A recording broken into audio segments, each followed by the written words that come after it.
Assalamualaikum warahmatullahi wabarakatuh. Perkenalkan, nama saya Rehana Zakia Zulfian, NIM 1906018, mata kuliah Ekonomi Politik. Saya akan membahas mengenai bab 8, yaitu Ekonomi Politik Neoliberalisme. Pertama, ordoliberalisme, mazhab Feyerabend.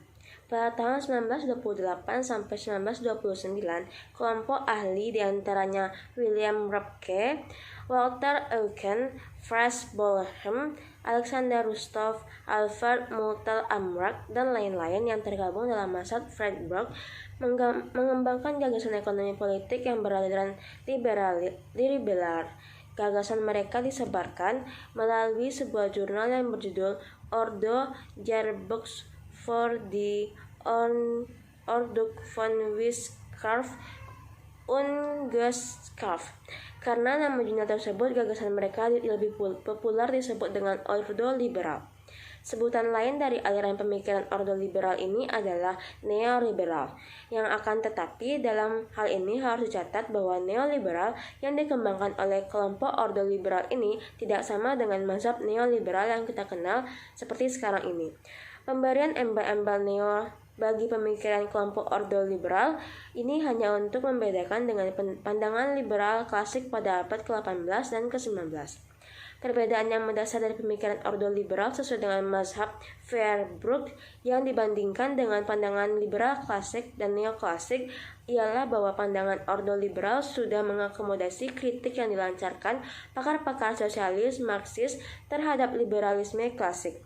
Jadi kalau pemikiran aliran neoklasik masih dalam kerangka ekonomi pasar, sistem yang diusung dalam aliran Ordo Liberal adalah ekonomi pasar sosialis atau social market economy, yaitu sebuah sistem ekonomi bebas namun dijaga dengan berbagai regulasi pemerintah agar terhindar dari konsentrasi kekuasaan ekonomi sekaligus untuk menjaga keadilan dan efisiensi.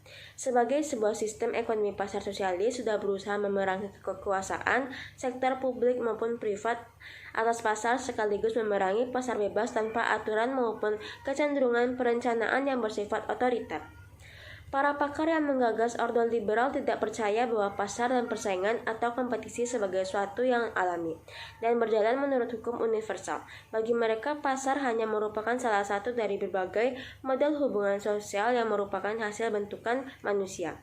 Karena pasar ini merupakan hasil ciptaan manusia, bukan sesuatu yang alami, maka lembaga yang bernama pasar ini bisa saja dihapuskan atau dibatalkan.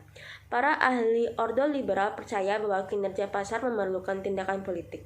Dalam hal ini, pemerintah harus menjalankan fungsinya menciptakan iklim yang kondusif sehingga pasar bisa beroperasi secara adil dan suasana kompetitif. Selanjutnya, neoliberalisme anti negara.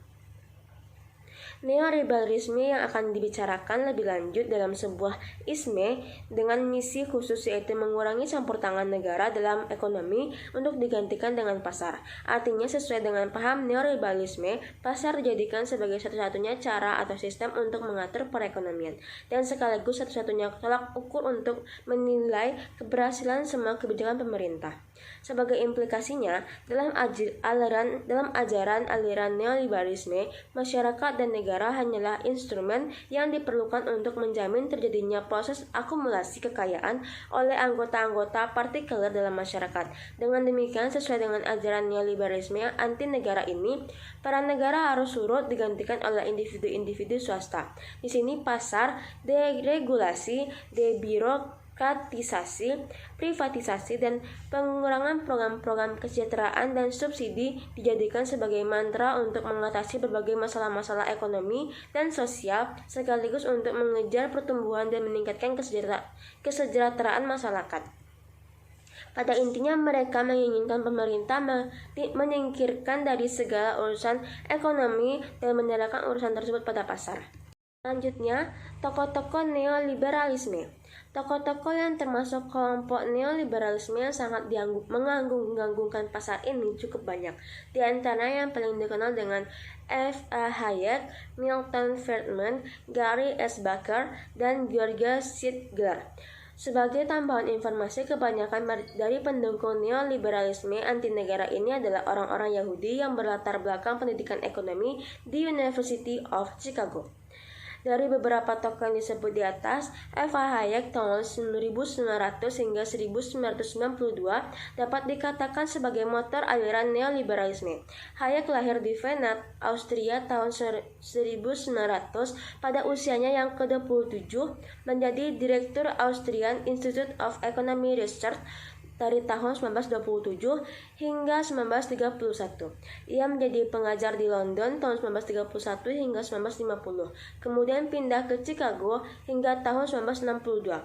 Buku-buku yang ditulis Hayek antara lain The Road of Self-Dom tahun 1944 dan The Fatal Consent, The Error of Socialism tahun 1988, dan pada tahun 1974 Hayek dianugerahi hadiah Nobel dalam bidang ekonomi.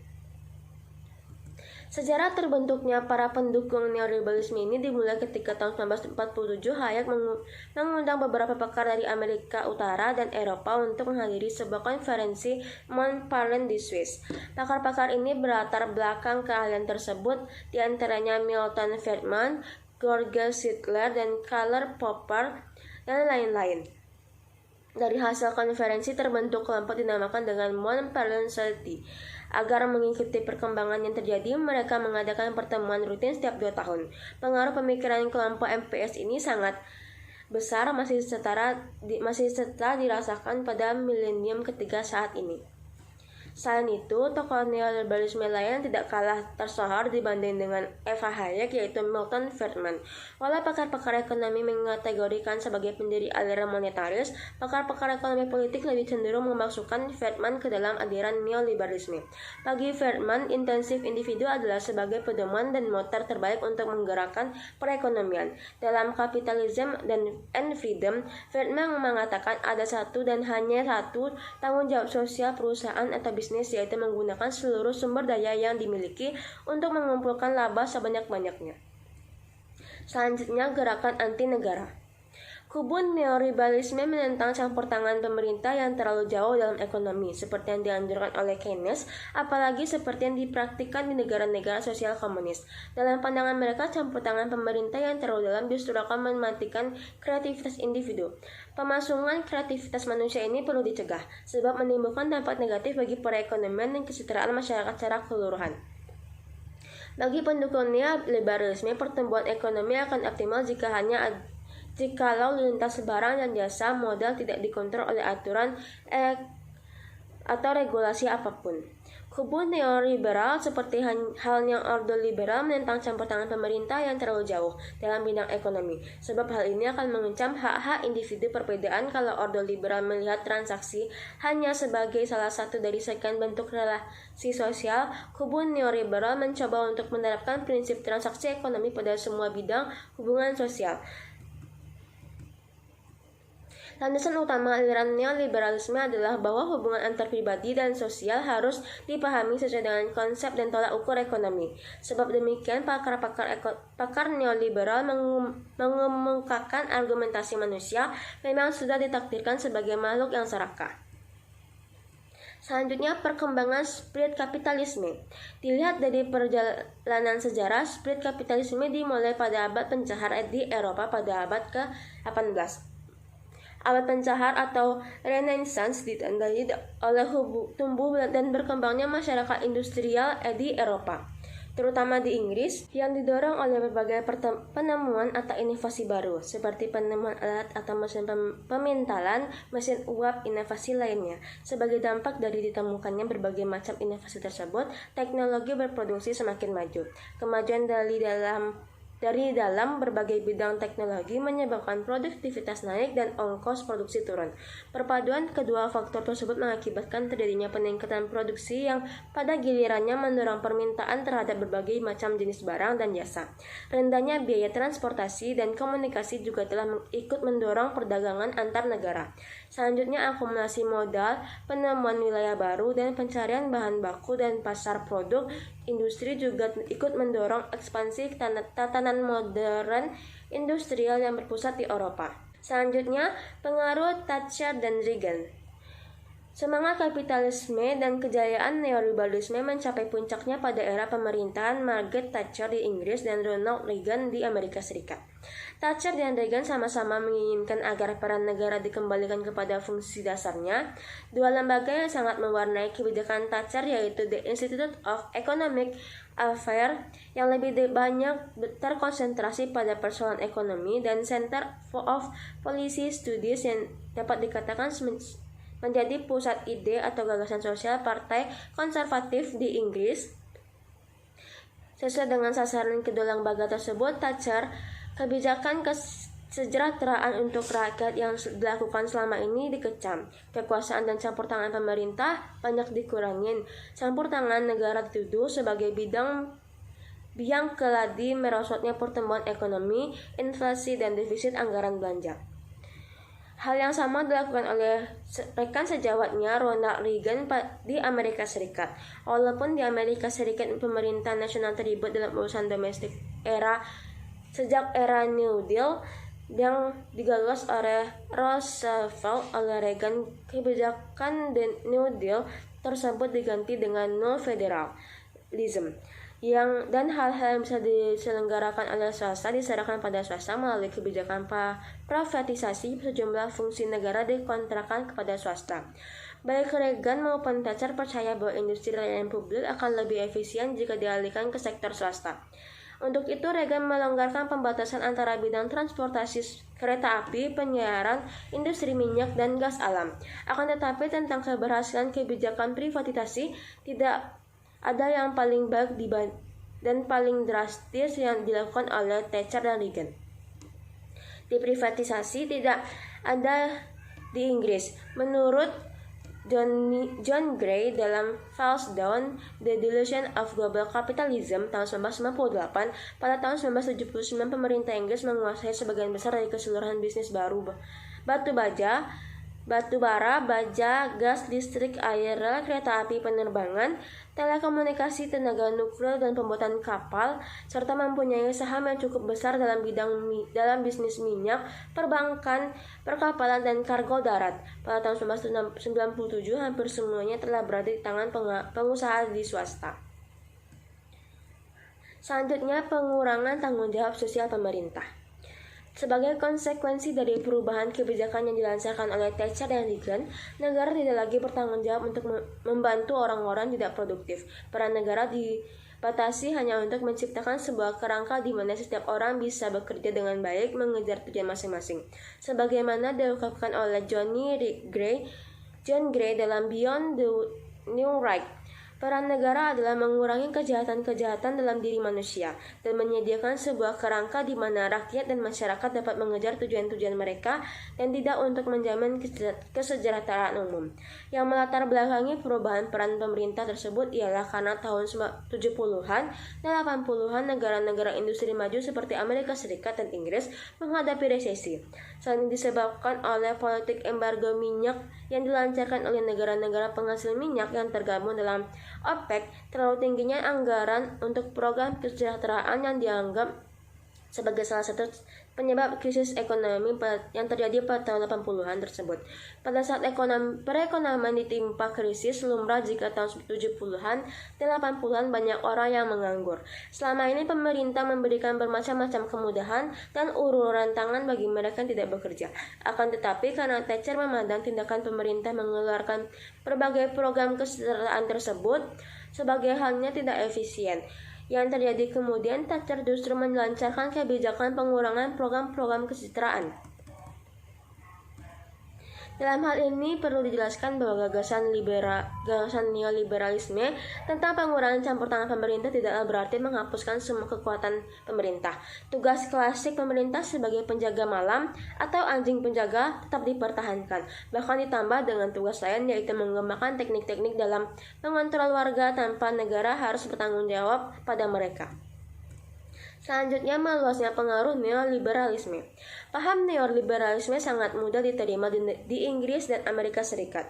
Sekarang bagaimana penerimaan terhadap paham ini di negara-negara Eropa Barat, di negara-negara industri maju? Oleh pakar pengkritiknya, model neoliberalisme Anglo-Amerika ini mulai dianggap sangat kejam. Karena itu awalnya tidak disetujui oleh sebagian besar politisi di Eropa Daratan. Alasan penolakan mereka karena masyarakat Eropa pada umumnya masih menghargai model solidaritas sosial yang dicapai dengan sistem kesejahteraan yang komprehensif dalam kerjasama ekonomi.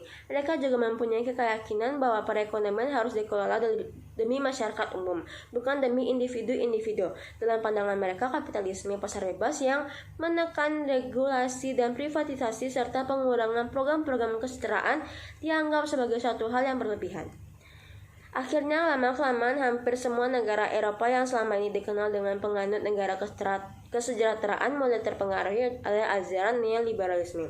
Makin banyaknya negara-negara kesejahteraan yang terpaksa menganut ajaran neoliberalisme dapat dilihat dari mulainya diterapkannya kebijakan penurunan usia pensiun bagi pekerja di sektor publik di Jerman, Italia, Finlandia, dan Yunani. Selain semakin banyak diadopsi oleh negara-negara maju di Eropa dan negara-negara industri baru di Asia Pasifik, ajaran neoliberalisme juga semakin banyak diadopsi oleh negara-negara berkembang.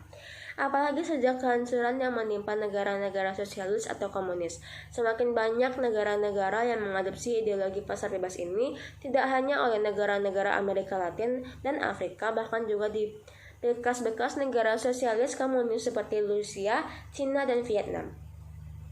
Dari bantuan berdagang, berbeda dengan negara-negara maju di Amerika Serikat, Eropa dan Eropa Barat yang mengadopsi paham neoliberalisme atas kemauan sendiri di negara-negara sedang berkembang, agenda neoliberalisme mudah masuk karena pengaruh berbagai institusi dan lembaga-lembaga keuangan internasional seperti IMF, Bank Dunia yang diagendakan ekonomi pasar bebas oleh GATT yang kemudian digantikan oleh WTO.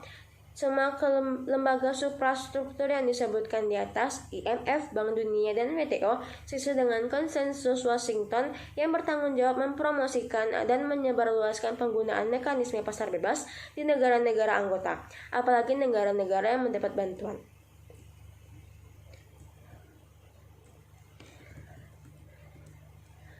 Jelas dengan berkembangnya neoliberalisme yang semakin mengglobalnya dalam perekonomian yang telah mengakibatkan peran negara semakin surut, digantikan oleh individu-individu swasta. Dalam paham neoliberalisme ini, peran yang bisa dimainkan oleh masyarakat dan negara semakin menciut. Bahkan dapat dikatakan fungsinya telah bonsai menjadi sekedar instrumen yang diperlukan untuk menjamin terjadinya proses akumulasi kekayaan oleh anggota-anggota masyarakat, terutama perusahaan-perusahaan transisional, raksasa, dan multinasional corporation. Selanjutnya, konsekuensi ajaran neoliberalisme.